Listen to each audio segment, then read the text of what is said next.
안녕하세요. 호탕한 재테크입니다. 오늘은 살만 빼면 건우중이라는 별명을 가지신 조용조 변호사님 모시고 부모 자식 간 부부가 계좌 거래를 했을 시 폭탄 맞은 이야기에 대해서 이야기해 보도록 하겠습니다. 요즘 네. 집값이 엄청 폭등했잖아요. 맞습니다. 근데 요즘 젊은 세대들 뭐 보통 30대 초반이나 네. 중후반에 결혼하는데 네. 뭐 5억, 10억짜리 집 못 사잖아요. 본인 돈으로는 못 사죠. 본인들은 절대 못 사잖아요. 네. 그래서 아들한테 이제 뭐 집을 사줬는데 네. 갑자기 이게 증여세라고 해서 폭탄 사례 뭐 네. 이런 게 많더라고요. 요새 많이 있죠. 네. 그거 어떻게 해결해야 될까요? 자식이 네. 그거를 살 능력이 객관적으로 있다면 상관이 없는데 보통은 없죠. 보통 이제 없죠. 소득이 없는 사람이 살 때도 있고 네. 취업을 했거나 뭐 자기가 모은 돈은 얼마 되지 네. 않거나 아니면 또 결혼할 때 이제 도와주면서 이제 네. 집을 사게 하는 경우가 있는데 다 상식적으로 생각하시는 게 성년자들은 10년 동안 5천만 원까지는 내 비과세가 네. 되고 남는 부분에 대해서는 증여세를 내기 때문에 네. 만약 돈을 뭐 2억이든 3억이든 증여하는 경우도 있고 네. 또는 빌려주는 경우도 있거든요. 그렇죠. 네, 그래서 증여하는 경우에는 당연히 이제 증여세 계산을 하실 거고 집을 받는 자식이 소득은 있는데 목돈이 없는 경우에는 돈을 빌려줬는데 나중에 세무서에서 세금을 내라고 몇 천만 원, 몇 억씩 나올 수가 있습니다. 그럼 진짜 억울한 사례잖아요. 억울한 거죠. 그래서 그런 경우에는 미리 준비를 잘 하시면 어떻게 준비해야 될까요? 방법이 있을까요? 방법이 있습니다. 어떻게 준비를 하시냐면 일단은 돈을 빌려주는 걸 우리가 이제 대차라고도 하고 차용이라고도 하는데 일단 가장 중요한 거는 계약서가 있어야 돼요. 아, 부모 자식 간에도 계약서를 써야 돼요? 그럼요. 말로만 해서는 안 되고 반드시 계약서를 써야 되는데 계약서를 돈을 빌려줄 당시에 써야 되고 말씀하신 것처럼 뭐 부모 자식 간에 무슨 계약서야 뭐 하면서 빌려준 거긴 하지만 절대로 그렇게 하시면 안 되고 나중에 또 차용증을 사후에 작성을 하면 되지 않겠냐고 생각하시는데 그러면 또 오해를 받습니다. 그래서 처음부터 돈을 빌려줬다라는 그런 계약서를 그 당시에 만들어서 그 당시에 만들었다는 걸 남겨놔야 돼요. 그러면 인증을 받아야 돼요? 네, 인증을 받는 방법이 있고요.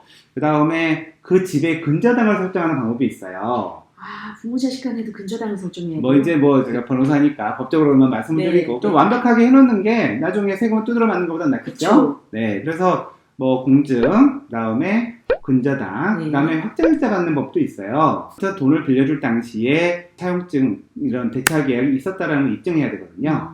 차용 계약에서 가장 중요한 건 뭐냐면 이자 약정이고 또 이자를 줘야 돼요. 대차 계약서에 그 이자율은 다 들어가죠. 보통 들어가요. 근데 안 줬어요, 한 번도. 세무서에서 봤는데 그러면 이거를 진짜로 생각할까요? 가짜로 생각할까요? 가짜로 생각하지만 근데 부모 자식 간에 이자까지 그렇게 받아야 되냐? 근데 이자가 없으면은 증여로 가요. 100%. 그러면 이자를 1%라도 드려야 되는 건가요? 1% 가지고 안 돼요. 정상 이자율을 줘야 돼요. 정상 은행 이자인가요? 아닙니다. 세무서에서 정하는 이자율이고요. 지금 4.6%예요. 매달 이자를 4.6%로 줘야 되고요. 이자 소득은 이제 원천 징수를 해야 될 의무가 있어요. 나중에 이자 소득세에 대해서 종합소득세 신고를 하셔야 돼요. 종합소득세 신고까지. 네, 뭐 그거까지 이제 해야 완벽한 거예요, 사실은. 보통 엄마론, 아빠론 이렇게 많이 나오잖아요. 되게 간단한 줄 알았는데 엄청 복잡하네요. 그러니까 이제 완벽하게 대차가 되려면은 이렇게 차용증하고 이자 약정이 있어야 되고 이자를 실제로 줘야 되고 이자를 원천 징수를 해야 되고 종합소득세 신고를 해야 되는 뭐 이런 과정까지 다 거치셔야 되는데 중요한 건 아무튼 차용증이 있어야 되고요. 이자를 줘야 돼요. 그리고 이자도 적정한 이자율. 보통 4.6% 정도 하거든요. 요새 좀 높죠. 많이 높죠. 네, 근데 세무서가 기준이 높아요. 사실은 뭐 그 담보대출이면 더 낫겠지만 부모 자식 간의 거래 담보대출이겠어요? 그냥 신용이잖아요. 그렇죠, 신용이죠. 네, 그래서 그러니까 신용이면 사실은 4.6%는 높겠죠. 일반 금융기관의 대출을 받으려면. 그래서 이러한 요건이 구비되어 있고 그 다음에 어차피 돈을 빌려주고 나중에 세무조사를 받는 건 몇 년 정도 시간이 있거든요. 그 사이에 이자를 또박또박 줘야지 이자를 안 주거나 어쩌다 주거나 몰아 주거나 그러면 이거는 장난친다고 생각할 수가 있어요.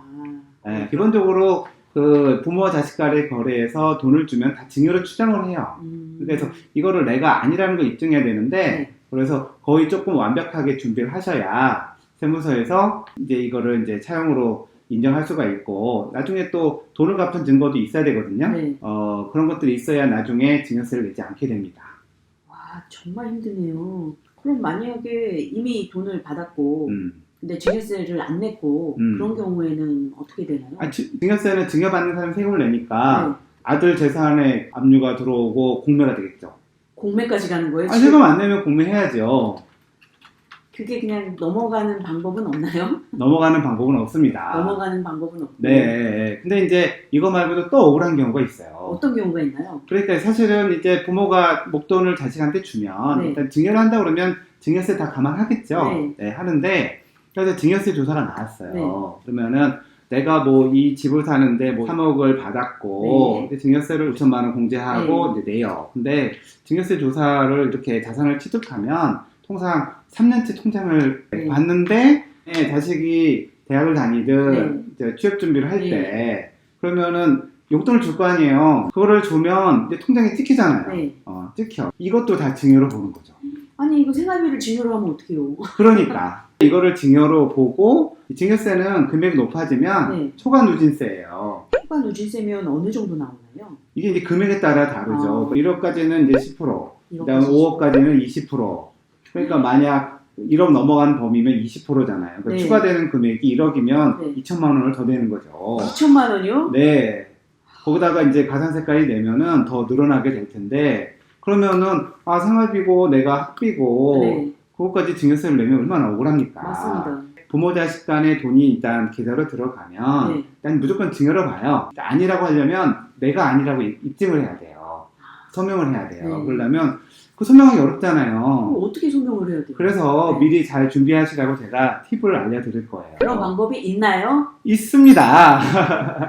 어떻게 하시냐면 네. 사실 방법이 크게 두 가지 하는 말씀을 드릴 수 있지만 첫 번째는 계좌로 넣어줄 때 뭐 생활비, 학비 이렇게 구체적으로 여기다가 보낼 수 있잖아요. 네. 이게 주기적으로 그런 내용이 있으면 네. 세무서가 봐도 이렇게 이해가 된다라고 할 수 있겠죠. 생활비라고 꼭 적어라. 네, 생활비나 그다음에 교육비 네. 인정되는 것들이 사회통념상 어떤 게 부양관계에 있는 네, 사람들은 부양하는 데 들어가는 돈에 대해서는 비과세가 돼요. 그건 증여라고 하지 않아요. 뭐 부모가 자식한테 부양해야 되는데 돈 줬다고 증여세를 내면 안 되잖아요. 그러면 이 부양관계 비과세도 그렇다고 뭐 한 달에 1,000만 원씩 준다거나. 그렇죠. 그러면 안 되겠죠. 그러니까 사회통념상이라는 게 들어가요. 예. 사회통념상이면 한 300까지는 300까지도 가능할 것 같아요. 예. 근데 뭐 1,000만 원 줬다. 네. 이거는 뭐 좀 많죠. 과하죠. 네. 근데 돈을 줬는데 그거 또 저축을 했다. 아, 이건 안 되죠. 일부러 아껴서. 네, 그건 안 되고 그거 가지고 생활비, 학비, 뭐 치료비 등등을 쓰면 그거는 이제 비과세가 되는 거죠. 근데 그거를 우리가 입증해야 되기 때문에 통장에 이제 그런 걸 기재한다든가 네. 아니면 그냥 생활비로 쓸 거라면 계좌에 하지 마시고 본인 카드를 주는 방법도 있습니다. 부모님 카드를 써라. 네. 그럼 만약에 부모님이 지방에 계시고 네. 이 자녀가 서울에 있을 경우 네. 카드 쓴 내역이 네. 근데 서울에 이제 많잖아요. 근데 이제 계좌 내역이 나오면 이제 증여에 대해서 우리가 네. 서명해야 되는데 네. 일단은 카드는 카드 사용 내역이 있잖아요. 네. 그래서 이제 뭐 내가 생활비 쓰면서 이렇게 쓴 거니까 그거는 더 입증하기가 쉽겠죠? 그냥 카드. 내가 아버지 카드 썼는데 200만 원을 현금으로 받고 네. 해서 나중에 내가 소명하는 그런 불편함보다는 네. 아버지 카드로 내가 200만 원 쓰고 그게 이제 내역이 나오잖아요. 네. 소명이 더 쉽잖아요. 진짜 쉽겠네요. 간단하겠네요. 그렇습니다. 카드를 써라. 그러면 부모 자식 간 네. 증여에 대해서 알아봤는데 네.